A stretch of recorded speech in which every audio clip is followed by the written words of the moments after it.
Iran మీద భయంకరమైన యుద్ధం, దురాక్రమణ దాడి, మొత్తం గల్ఫ్ దేశాలన్నీ అతలాకుతలం అవుతున్న పరిస్థితుల్లో భారతదేశం నోరు తెరవకుండా ఉంటే, విశ్వగురువు మోదీ గారు పెదవి మెదపకుండా ఉంటే, ఈ విషయాలను ఏమీ తెలుగు రాష్ట్రాల్లో ఎందుకు చర్చించట్లేదు? వీటన్నిటికంటే లడ్డూలో లేదా స్థానిక వివాదాలే సరిపోతున్నాయే అని నిజంగా ఈ ఆవేదన చాలా అద్భుతమైంది. అలాగే అమెరికా కోణం నుంచి మాట్లాడడం, ఏది మనకు లాభం అనుకోవడం, అసలు ప్రపంచ దేశాల యొక్క స్వాతంత్రం, సార్వభౌమత్వం, ప్రాదేశిక సమగ్రత, తమను తాము పాలించుకునే హక్కు, వీటికి భంగం కలిగించి ఇష్టానుసారం దాదాగిరి, ప్రపంచ దాదాగిరి పద్ధతిలో అమెరికా చెలరేగిపోతూ ఉంటే, దానికి ఇజ్రాయిల్ అనేటటువంటి ఒక యూదు జాత్యహంకార దేశాన్ని పురికొల్పుతూ ఉంటే, దాన్ని ప్రశ్నించలేని దయనీయ దుస్థితిలో భారతదేశం పడిపోతే, విశ్వగురువు నోరు మూగపోతే ఆందోళన లేదు, ప్రశ్నించడం లేదు. ఏ రాజకీయ పక్షం, వామపక్షాలు, కాంగ్రెస్ తప్ప, కొన్ని పార్టీలు తప్ప, ఏ ప్రాంతీయ పార్టీలు తెలుగు రాష్ట్రాల్లో దీని గురించి మాట్లాడుతున్నారు? ఏ నాయకులు మాట్లాడుతున్నారు? ఎందుకు? మనం మాట్లాడితే యుద్ధం ఆగకపోవచ్చు, కానీ అసలు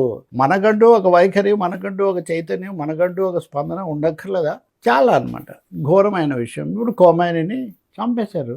ఆయన ఒక మత నాయకుడే కావచ్చు, ఆ దేశానికి ఆయన సుప్రీం లీడరు. చంపామని ఘనంగా ప్రకటించుకుంటున్నారు. దీన్ని ఏమి ప్రశ్నించడం లేదు. భారతదేశానికి స్నేహంగా ఉన్న ఇరాన్ సర్వాధినేత దుర్మార్గంగా చంపబడితే దాని మీద విచారం కూడా వెలిబుచ్చలేదు. మనం ఇంతవరకు విచారం కూడా వెలిబుచ్చలేదు. బాధాకరం అన్నమాట. అమెరికా దురాక్రమణ, ఇజ్రాయెల్ రాక్షస దాడి ఒక ఎత్తు అయితే, G20 అనండి, లేకపోతే బ్రిక్స్ అనండి, అన్నింటిలో ముఖ్య పాత్రలో ఉన్న భారతదేశం విశ్వగురువు నోరు తెరవకపోవడం చాలా ఆశ్చర్యం. ఇకపోతే అమెరికా ఈ సమయంలో ఎదురులేనట్టుగా కనబడవచ్చు, రెచ్చిపోవచ్చు. వాళ్ళకున్న సాధన సంపత్తితో, సాంకేతిక పరిజ్ఞానంతో ఖొమైనీ లాంటి వాళ్ళ కదలికలను అన్నింటినీ కనిపెట్టి అంతమొందించవచ్చు. కానీ అంత మాత్రాన అయిపోతుందా? ఇరాన్ ఏమి ఈరోజు వార్తలు మనం గమనిస్తే, ఖొమైనీ తర్వాత దేశాన్ని పాలించడానికి ఒక త్రిసభ్య బృందాన్ని వాళ్ళు ఏర్పాటు చేసుకున్నారు. లొంగిపోకూడదు, ఎదిరించాలి అని ప్రకటించారు. అలాగే మసీదు మీద వాళ్ళు ఎర్ర రంగు జెండా ఎగరేశారు. దీని అర్థం ఏంటంటే, మేము ప్రతీకారం తీర్చుకుంటాము అని. ఇది నిజంగా పెద్ద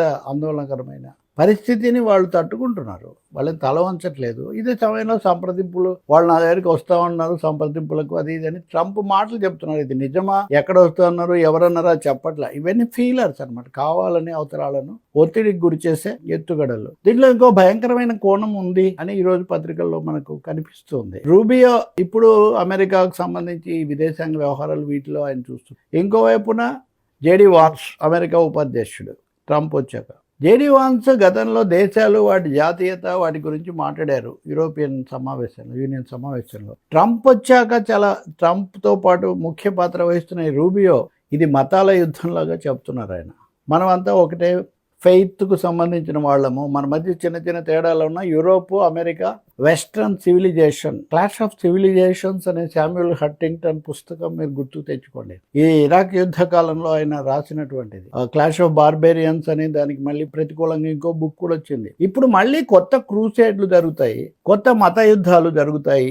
ఇది అమెరికా పెట్టిన సిద్ధాంతం. జిహాద్ అనేది ముస్లింలకు అని చెప్తుంటారు. కాదు, ముస్లింల జిహాద్ అలా ఉంచి క్రూసేడ్స్ అక్కడి నుంచే, పశ్చిమ దేశాల నుంచే మొదలయ్యాయి, ఎప్పుడో బైజాంటైన్ రోమన్ సామ్రాజ్యాల కాలం నుంచి. కాబట్టి ఇప్పుడు మరొకసారి ఇరాన్ అనే పేరు పెట్టి అక్కడ ఉన్న చమురు సంపద మీద, సముద్ర మార్గాల మీద, దేశాల సార్వభౌమత్వం మీద దాడి చేయటం, దీనికి వెస్ట్రన్ సివిలైజేషన్, పాశ్చాత్య నాగరికత, క్రైస్తవ విశ్వాసాలను ముసుగు తగిలించడం అమెరికా చాలా ప్రచ్ఛన్నంగా చేస్తున్నటువంటి పని. చాలా యూరోపియన్ దేశాలు మాట్లాడలేదు దీని మీద, మీరు గమనించి ఉంటారు. కాబట్టి ఇక్కడ మూడో కోణం అదే. ఇంకా తర్వాతది భారతదేశం కూడా మన దేశంలో మత రాజకీయాలు, హిందుత్వం ఇవన్నీ నడుస్తున్న సమయంలో ఈ కోణం చాలా కీలకమైంది. ఇప్పుడు మన దేశంలో కూడా అల్లర్లు రావచ్చు, హింస రావచ్చు అని హోంమంత్రి అమిత్ షా ప్రకటిస్తున్నారు. జమ్మూ కాశ్మీర్లో ఇంకా కొన్ని చోట్ల ఆందోళనలు, నిరసనలు వచ్చాయి. వాళ్ళని నిరసన తెలపనివ్వండి అని కాశ్మీర్ ముఖ్యమంత్రి ఒమర్ అబ్దుల్లా చెప్పారు.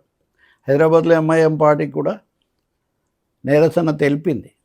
కాబట్టి మత కోణాన్ని భారతదేశంలోకి తెచ్చే ఒక ప్రయత్నం కూడా జరుగుతుంది. చాలా ఆశ్చర్యం కలిగించేది ఏమంటే, మోదీ ఇరాన్ మీద దాడిని ఖండించాల, అక్కడ తటస్థత అందరూ.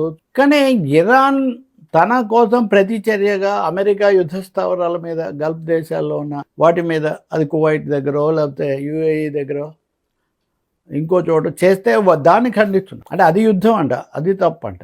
వాటికి విచారం వెలిపుచ్చుతున్నారు. భారతీయులు కూడా మృతి చెందారు, నిజమే, దానికి మనం విచారిస్తాం.